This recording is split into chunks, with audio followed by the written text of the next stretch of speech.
Paper 114. Seraphic Planetary Government. The Most Highs rule in the kingdoms of men through many celestial forces and agencies, but chiefly through the ministry of Seraphim. At noon today, the roll call of planetary angels, guardians, and others on Urantia was 501,234,619 pairs of Seraphim. There were assigned to my command 200 Seraphic hosts, 597,196,800 pairs of Seraphim, or 1,194,393,600 individual angels. The registry, however, shows 1,02,469,238 individuals.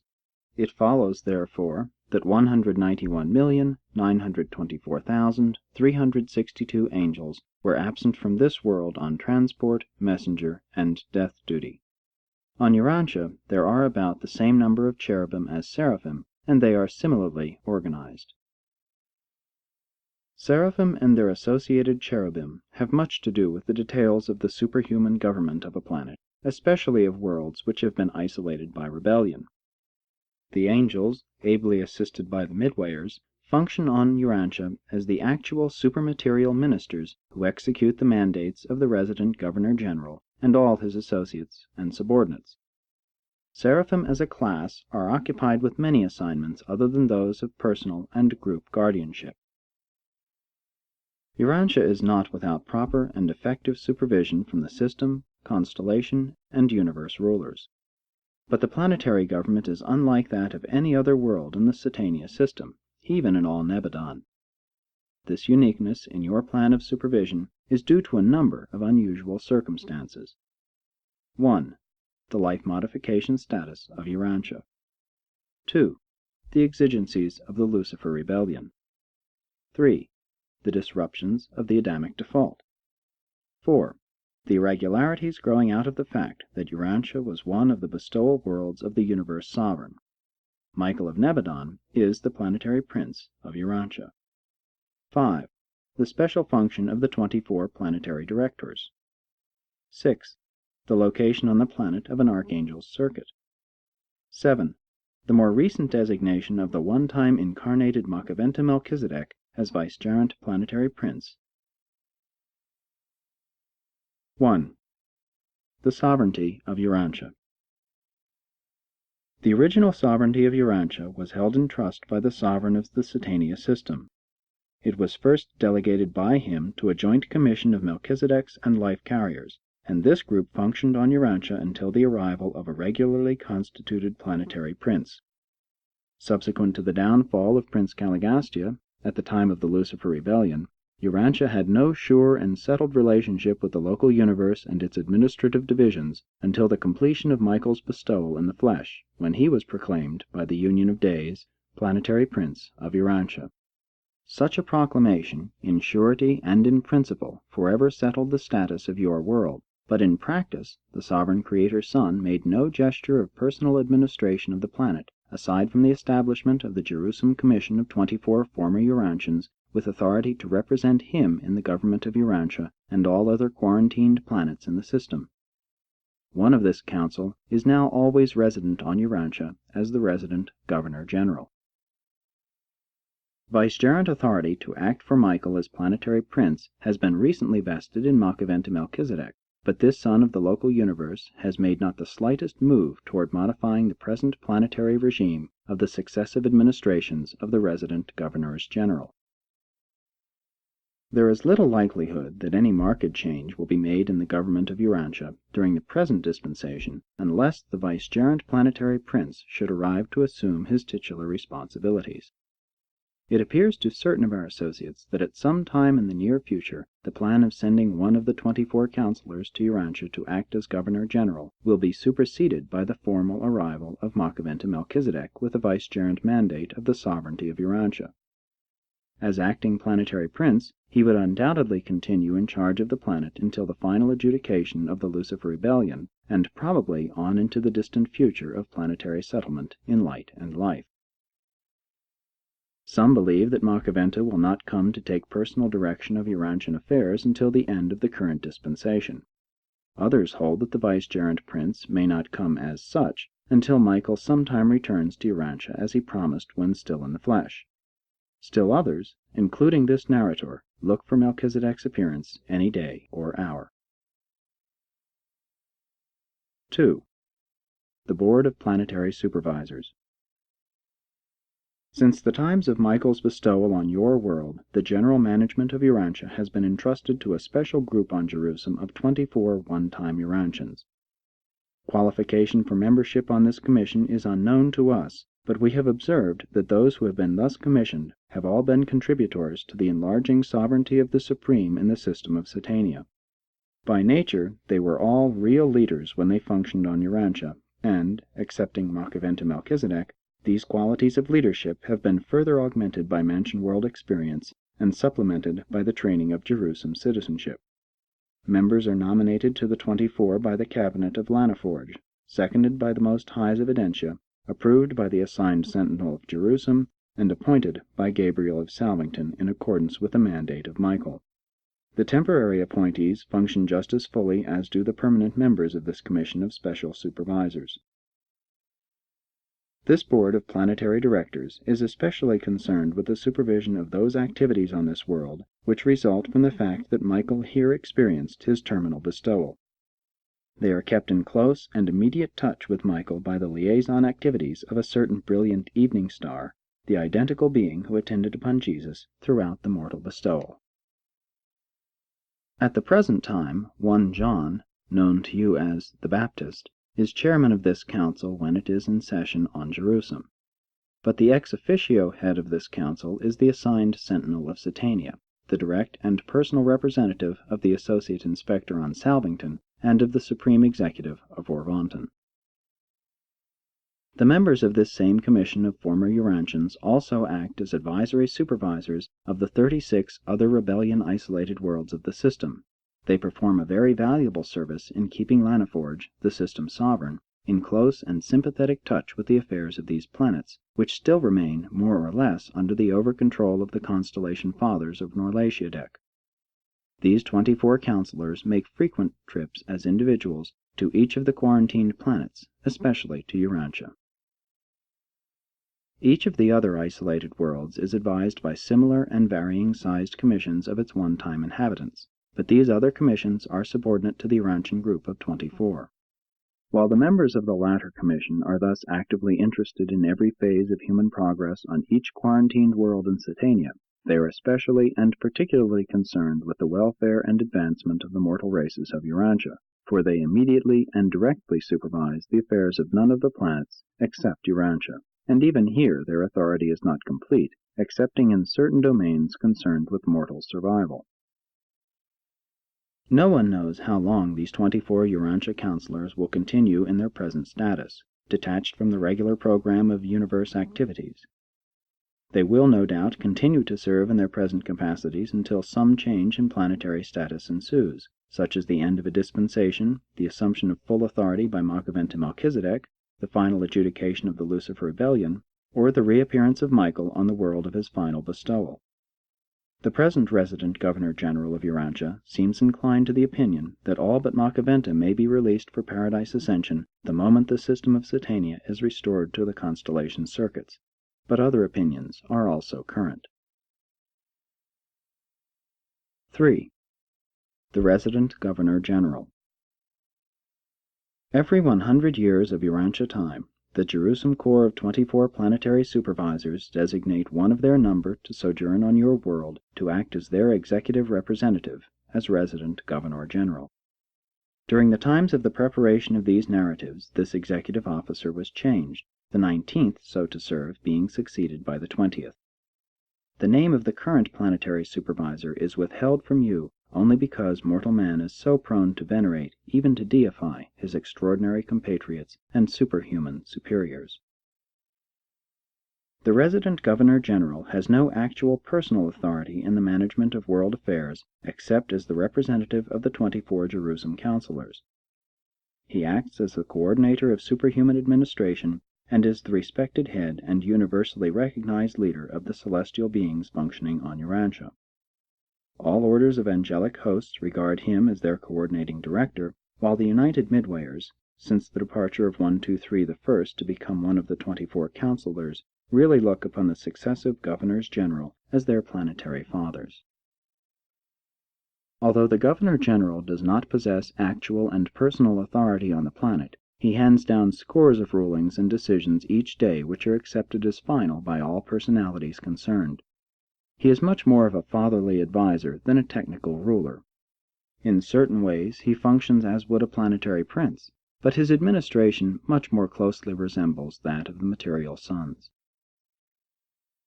The Urantia government is represented in the councils of Jerusalem in accordance with an arrangement whereby the returning governor-general sits as a temporary member of the system sovereign's cabinet of planetary princes. It was expected, when Makaventa was designated vicegerent prince, that he would immediately assume his place in the council of the planetary princes of Satania, but thus far he has made no gesture in this direction. The supermaterial government of Urantia does not maintain a very close organic relationship with the higher units of the local universe. In a way, the resident governor-general represents Salvington as well as Jerusalem, since he acts on behalf of the 24 counselors who are directly representative of Michael and Gabriel. And being a Jerusalem citizen, the planetary governor can function as a spokesman for the system sovereign. The constellation authorities are represented directly by a Verandadek's son, the Audentia observer. 4. The Most High Observer. The sovereignty of Urantia is further complicated by the one-time arbitrary seizure of planetary authority by the government of Norlasiadek shortly after the planetary rebellion. There is still resident on Urantia a Verandadek's son, an observer for the Most Highs of Audentia, and, in the absence of direct action by Michael, trustee of planetary sovereignty. The present Most High Observer, and sometime regent, is the 23rd thus to serve on Urantia. There are certain groups of planetary problems which are still under the control of the Most Highs of Audentia, jurisdiction over them having been seized at the time of the Lucifer Rebellion. Authority in these matters is exercised by a Verandadek's son, the Norlasiadek observer, who maintains very close advisory relations with the planetary supervisors. The race commissioners are very active on Urantia, and their various group chiefs are informally attached to the resident Verandadek observer, who acts as their advisory director. In a crisis, the actual and sovereign head of the government, excepting in certain purely spiritual matters, would be this Verandadek's son of Audentia now on observation duty. In these exclusively spiritual problems, and in certain purely personal matters, the supreme authority seems to be vested in the commanding archangel attached to the divisional headquarters of that order, which was recently established on Urantia. A Most High Observer is empowered at his discretion to seize the planetary government in times of grave planetary crises, and it is of record that this has happened 33 times in the history of Urantia. At such times the Most High Observer functions as the Most High Regent, exercising unquestioned authority over all ministers and administrators resident on the planet, excepting only the divisional organization of the archangels. Verandadek regencies are not peculiar to rebellion-isolated planets, for the Most Highs may intervene at any time in the affairs of the inhabited worlds, interposing the superior wisdom of the constellation rulers in the affairs of the kingdoms of men. 5. The planetary government. The actual administration of Urantia is indeed difficult to describe. There exists no formal government along the lines of universe organization, such as separate legislative, executive, and judicial departments. The 24 counselors come the nearest to being the legislative branch of the planetary government. The Governor-General is a provisional and advisory chief executive, with the veto power resident in the Most High Observer. And there are no absolutely authoritative judicial powers operative on the planet, only the conciliating commissions. A majority of the problems involving Seraphim and Midwayers are, by mutual consent, decided by the Governor-General. But except when voicing the mandates of the 24 counselors, His rulings are all subject to appeal to conciliating commissions, to local authorities constituted for planetary function, or even to the system sovereign of Satania. The absence of the corporeal staff of a planetary prince and the material regime of an Adamic son and daughter is partially compensated by the special ministry of Seraphim and by the unusual services of the midway creatures. The absence of the planetary prince is effectively compensated by the triune presence of the archangels, the Most High Observer, and the Governor-General. This rather loosely organized and somewhat personally administered planetary government is more than expectedly effective because of the time-saving assistance of the archangels and their ever-ready circuit, which is so frequently utilized in planetary emergencies and administrative difficulties. Technically, the planet is still spiritually isolated in the Norlatia circuits, but in an emergency, this handicap can now be circumvented through utilization of the Archangel's circuit. Planetary isolation is, of course, of little concern to individual mortals, since the pouring out of the Spirit of Truth upon all flesh, 1900 years ago. Each administrative day on Urantia begins with a consultative conference, which is attended by the Governor-General, the Planetary Chief of Archangels, the Most High Observer, the Supervising Seraphim, the Chief of Resident Life Carriers, and invited guests from among the high sons of the universe, or from among certain of the student visitors who may chance to be sojourning on the planet. The direct administrative cabinet of the Governor-General consists of 12 Seraphim, the acting chiefs of the 12 groups of special angels functioning as the immediate superhuman directors of planetary progress and stability. 6. The Master Seraphim of Planetary Supervision. When the first Governor-General arrived on Urantia, concurrent with the outpouring of the Spirit of Truth, he was accompanied by 12 corps of special Seraphim, Seraphington graduates, who were immediately assigned to certain special planetary services. These exalted angels are known as the Master Seraphim of Planetary Supervision, and are, aside from the over-control of the planetary Most High Observer, under the immediate direction of the resident Governor-General. These 12 groups of angels, while functioning under the general supervision of the resident Governor-General, are immediately directed by the Seraphic Council of 12, the acting chiefs of each group. This council also serves as the volunteer cabinet of the resident Governor-General. As Planetary Chief of Seraphim, I preside over this council of Seraphic chiefs, and I am a volunteer supernaphim of the primary order, serving on Urantia as the successor of the one-time chief of the angelic hosts of the planet who defaulted at the time of the Caligastia secession. The 12 corps of the Master Seraphim of Planetary Supervision are functional on Urantia as follows. 1. The Epical Angels. These are the angels of the current age, the dispensational group.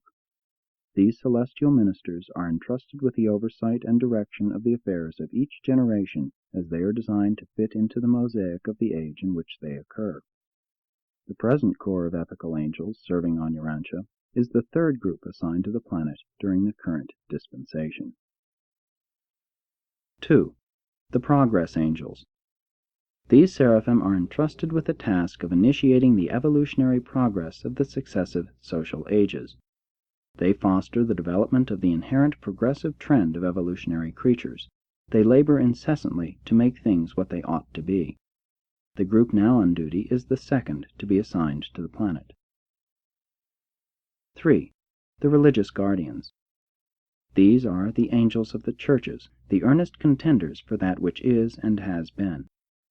They endeavor to maintain the ideals of that which has survived for the sake of the safe transit of moral values from one epoch to another. They are the checkmates of the angels of progress, all the while seeking to translate from one generation to another the imperishable values of the old and passing forms into the new and therefore less stabilized patterns of thought and conduct. These angels do contend for spiritual forms, but they are not the source of ultra-sectarianism and meaningless controversial divisions of professed religionists.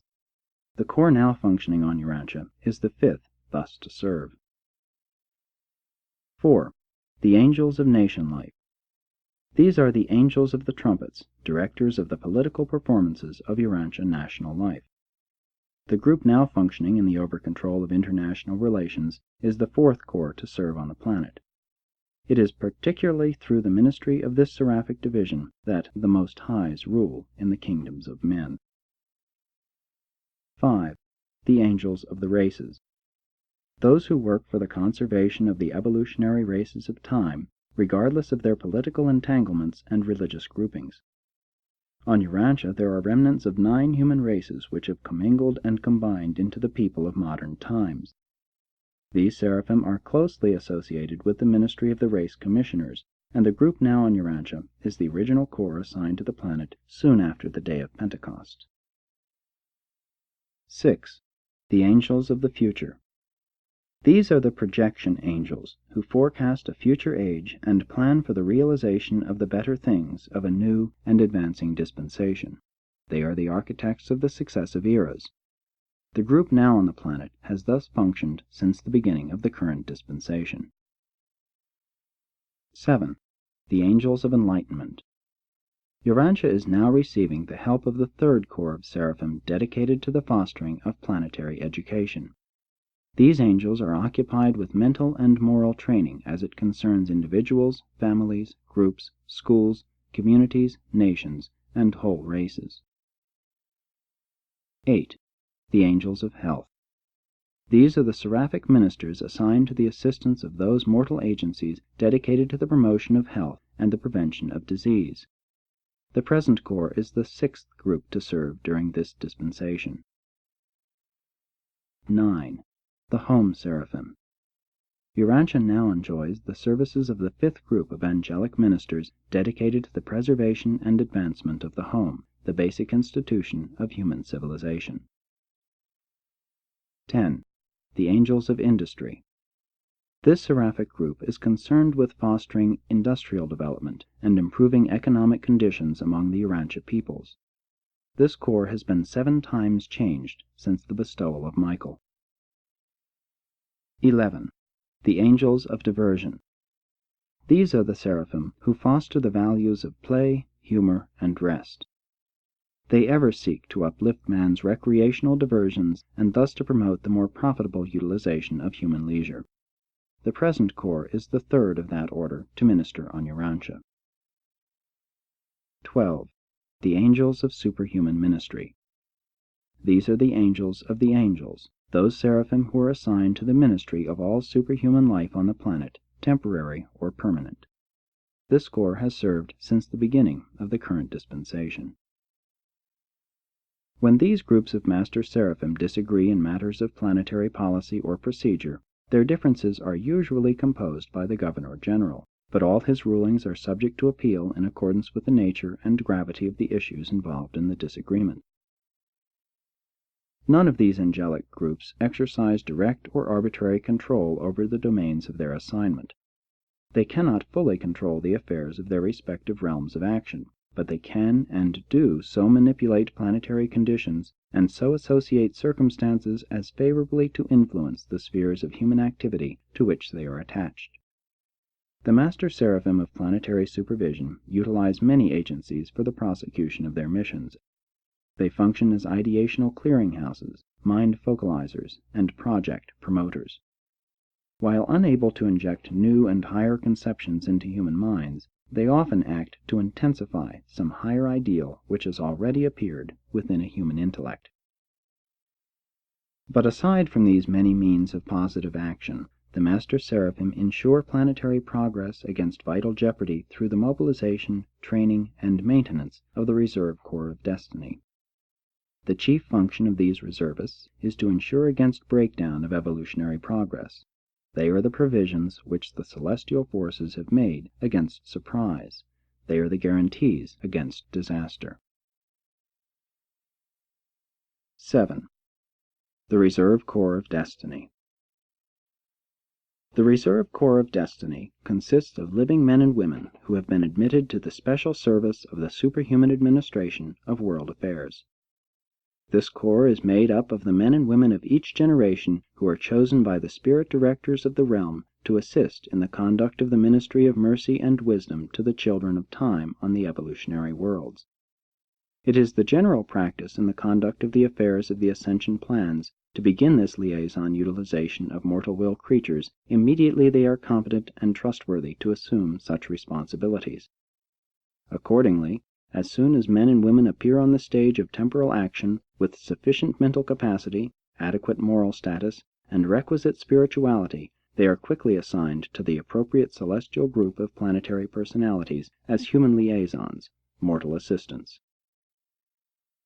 When human beings are chosen as protectors of planetary destiny, when they become pivotal individuals in the plans which the world administrators are prosecuting, at that time the planetary chief of Seraphim confirms their temporal attachment to the Seraphic Corps and appoints personal destiny guardians to serve with these mortal reservists.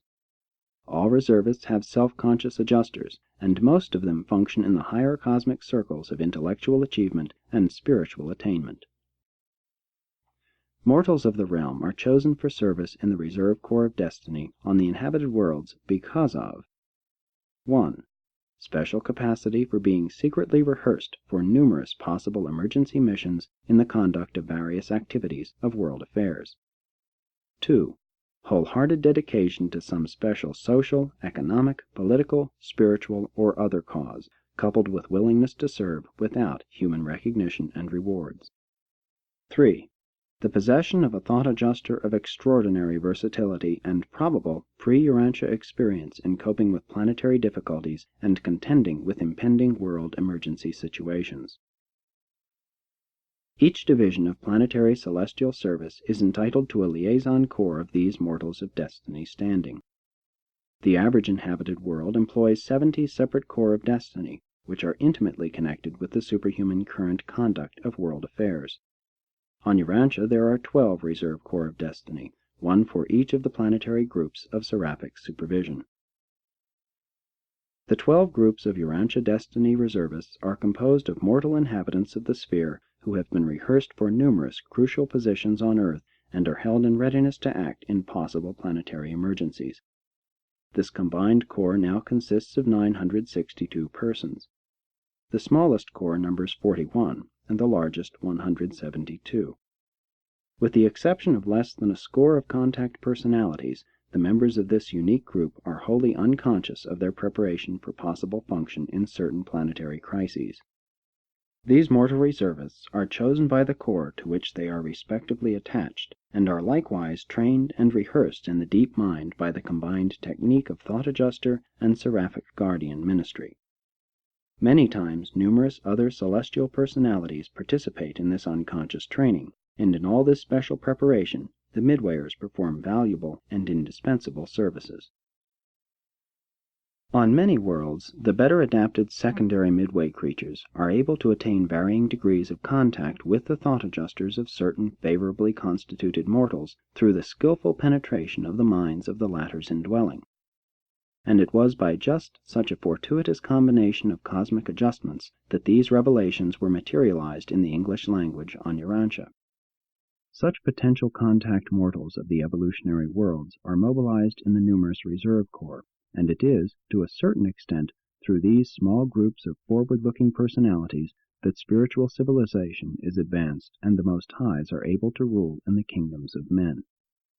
The men and women of these reserve corps of destiny thus have various degrees of contact with their adjusters through the intervening ministry of the midway creatures, but these same mortals are little known to their fellows, except in those rare social emergencies and spiritual exigencies wherein these reserve personalities function for the prevention of the breakdown of evolutionary culture or the extinction of the light of living truth. On Urantia these reservists of destiny have seldom been emblazoned on the pages of human history. The reservists unconsciously act as conservators of essential planetary information.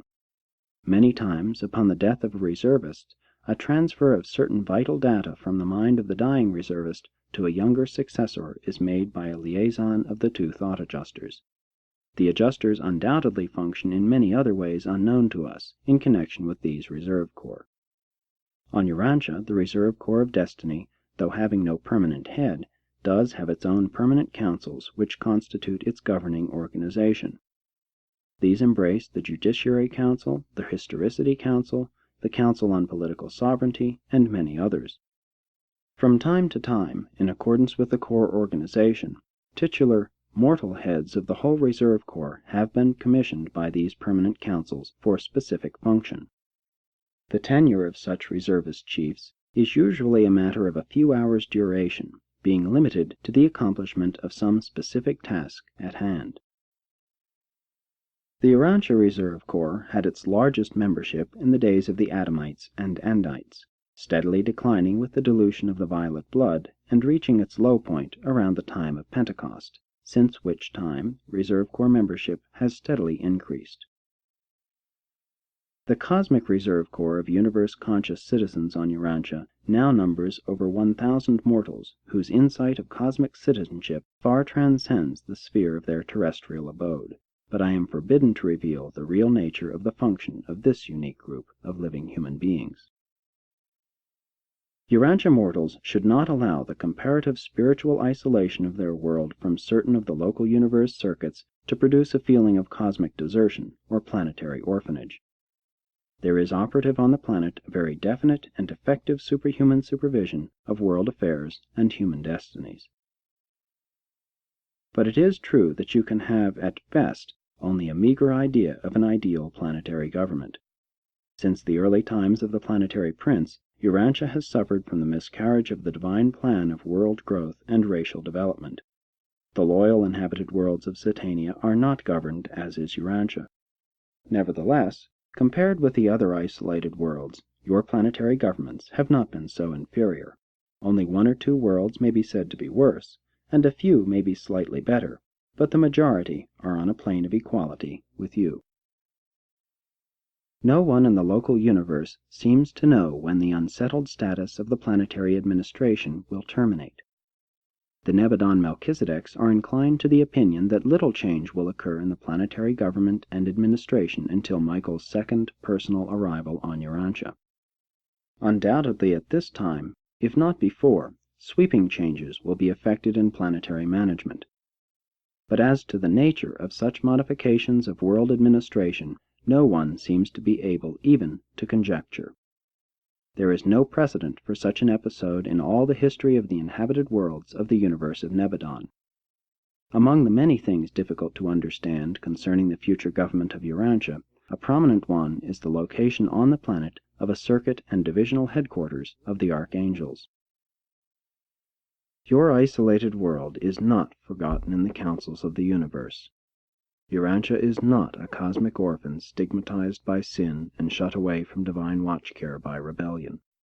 From Uversa to Salvington and on down to Jerusalem, even in Havona and on Paradise, they all know we are here, and you mortals now dwelling on Urantia are just as lovingly cherished and just as faithfully watched over as if the sphere had never been betrayed by a faithless planetary prince.